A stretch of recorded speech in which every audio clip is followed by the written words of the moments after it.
Did you know a single barbarian leader destroyed Rome's empire without ever setting foot in the capital?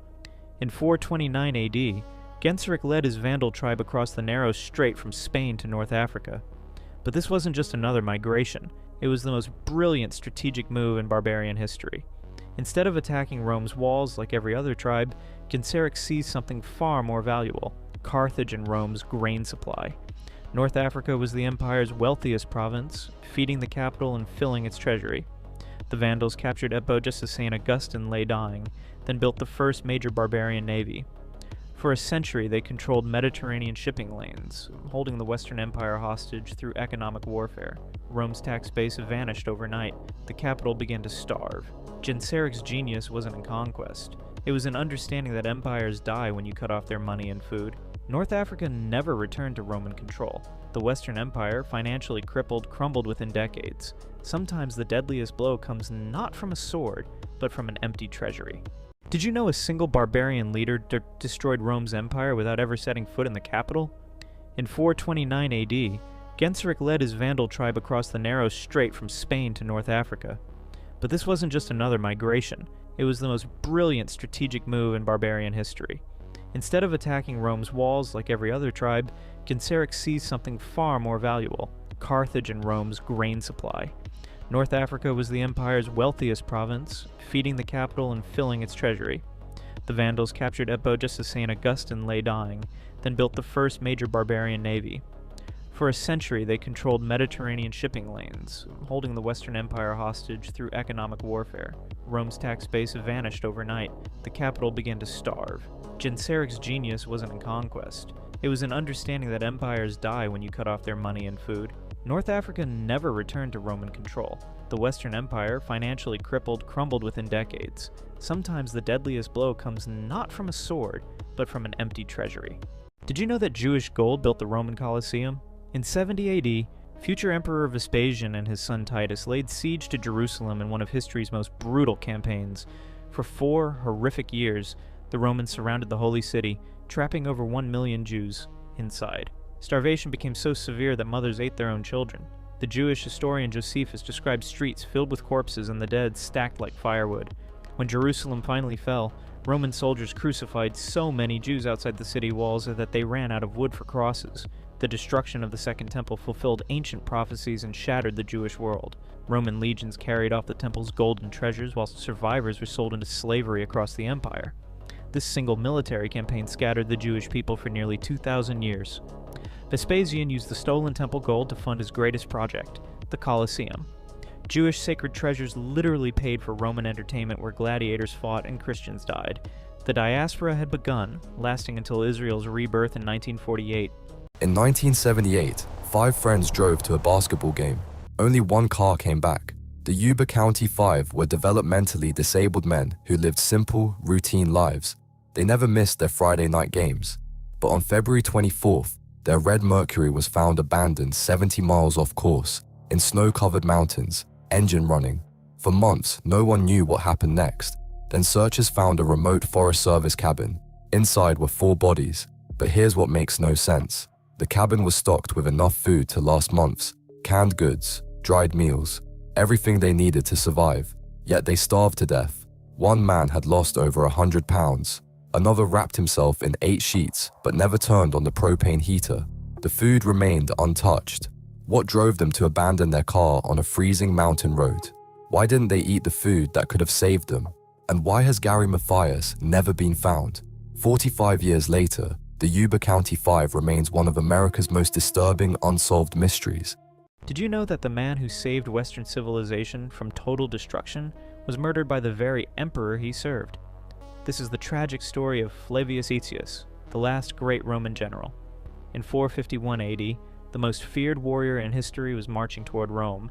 Attila the Hun had already devastated Eastern Europe, and now he turned his massive army west.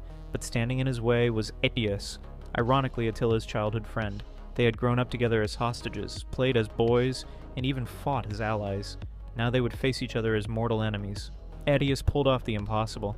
Through brilliant diplomacy, he united sworn enemies, Romans, Visigoths, and Franks, into a single coalition. At the Battle of Chalons, this unlikely alliance shattered Attila's invasion, forcing the Hun king to retreat forever. but jealousy poisoned Emperor Valentinian's heart. 3 years later, during a palace meeting, he personally stabbed Aetius to death. With his greatest general gone, the Western Roman Empire collapsed within decades. The last of the Romans was dead. In 1943, young women in Ottawa thought they had the perfect job, painting watch dials with glowing radium paint at the Quebec Radium Dial Company. They had no idea they were being murdered. Management told workers the radium was completely safe, even encouraged them to lick their brushes for precision painting. But executives? They refused to handle the radium themselves. They knew exactly what it would do. Within months, workers began developing jaw necrosis. Their bones literally rotted from the inside out. Colleagues watched in horror as friends' faces collapsed. The company had known radium was lethal for years. They covered up every death, bribed doctors, destroyed medical records. When workers tried to sue, the company claimed they died from other causes. The legal battle dragged on for decades while more women suffered agonizing deaths. This wasn't an accident. It was calculated murder for profit. The Quebec Radium Dial Company was part of a network of corporations across North America knowingly poisoning their workers. They called these women the ghost girls because they glowed in the dark from radiation. Most never lived to see justice. In July 1942, French police began hunting their own neighbors.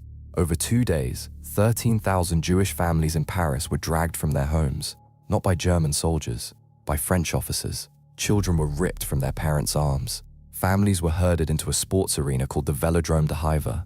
Inside, the horror began. 13,000 people trapped without food, without water, without toilets, for days.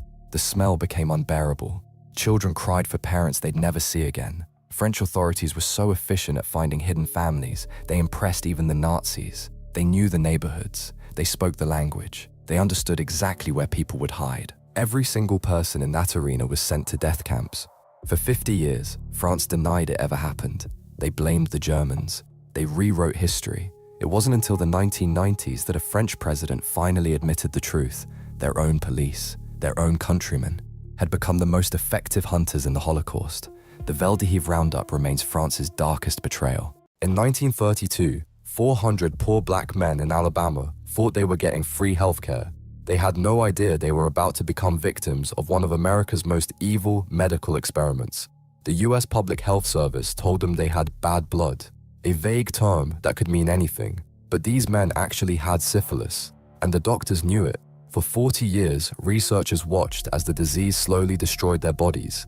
They went blind. They went insane. Their hearts failed. When penicillin was discovered as a cure in the 1940s, the doctors had a choice. They chose to let the men die. The infection spread to wives, to newborn children. Families were destroyed while scientists took notes. In 1972, a whistleblower finally exposed the truth. The Tuskegee syphilis study had become a decades-long death sentence disguised as healthcare. The experiment that treated human beings like lab rats, where doctors became executioners. And the most horrifying part? It was completely legal. Did you know that 3 men once met in secret and accidentally destroyed 500 years of democracy? In 60 BC, Julius Caesar, Pompey the Great, and Marcus Crassus gathered for history's most dangerous handshake deal. These 3 powerful Romans were bitter rivals, but they realized something shocking. Together they could control everything, so they made a pact to divide the entire Roman Republic between themselves. Caesar would get the consulship and command of Gaul. Pompey would control the eastern territories. Crassus would take Syria and its riches. For years they pulled the strings from the shadows. They rigged elections, bought senators, and used violence to stay in power. Meanwhile, they pretended to support the Republic in public. Citizens had no idea their democracy was already dead. But here's the twist that changed history forever. This secret alliance, designed to make them more powerful, actually triggered the civil wars that destroyed Rome. Their partnership crumbled. Caesar crossed the Rubicon, and the republic they tried to control vanished forever. Sometimes the cure really is worse than the disease.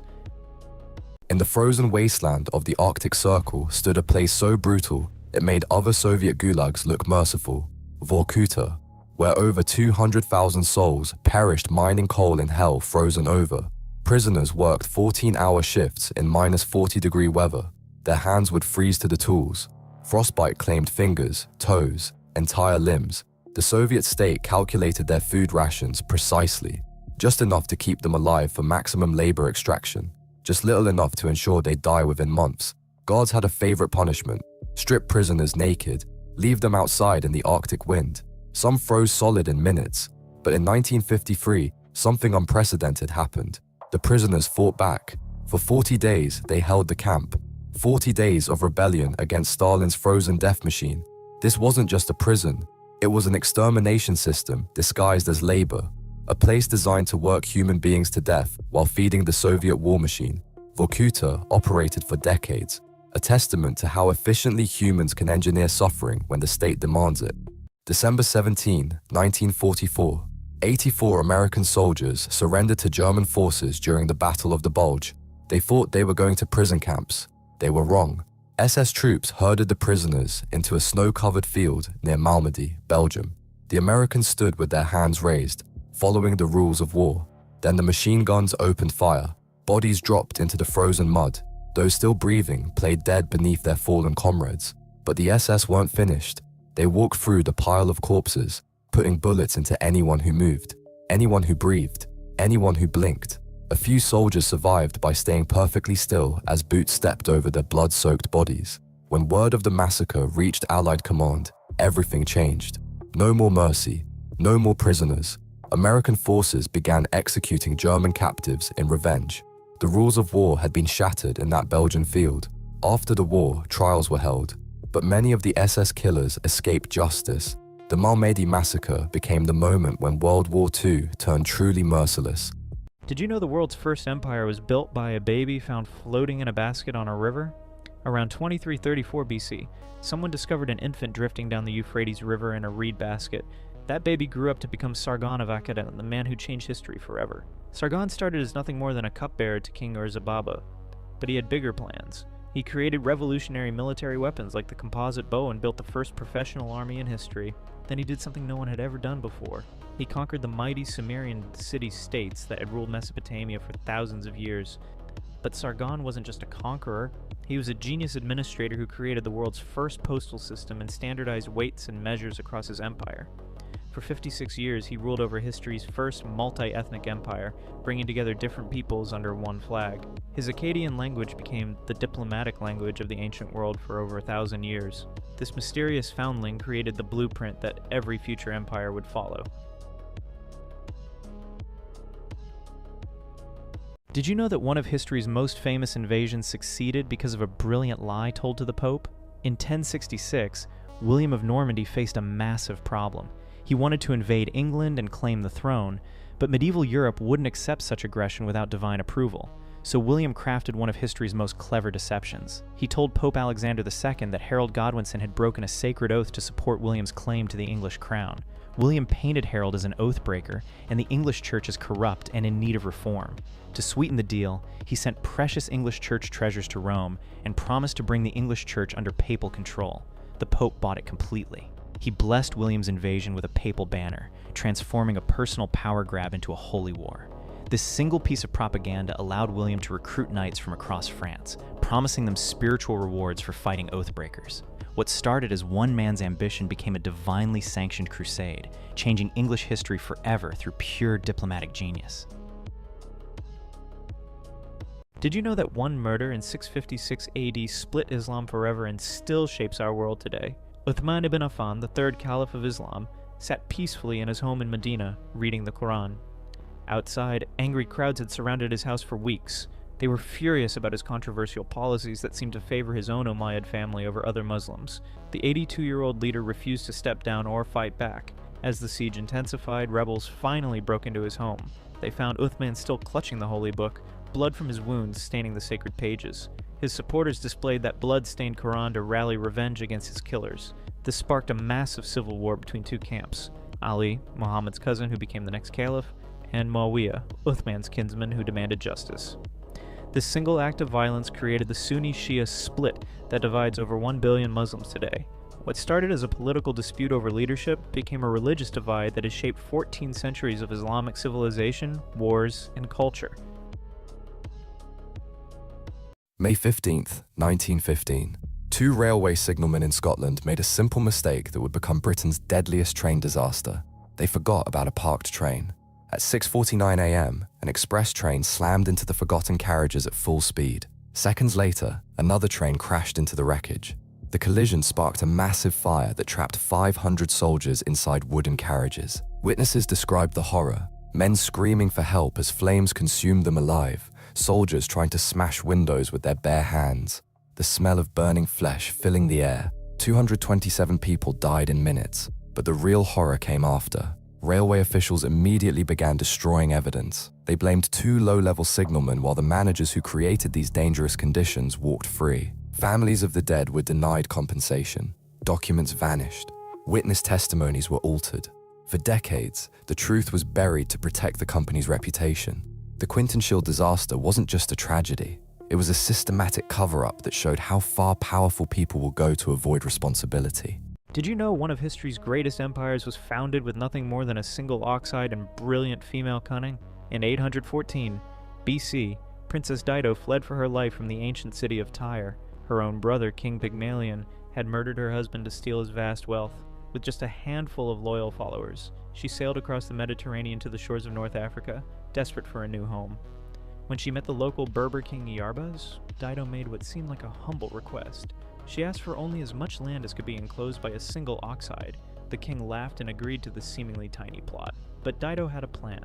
She cut that oxide into the thinnest possible strips and laid them end to end, encircling a massive area along the coast. The king had to honor his word. This clever trick became the foundation of Carthage, which grew into the Mediterranean's greatest trading empire. For 600 years it controlled sea routes and challenged Rome itself. One princess, one oxide, one empire.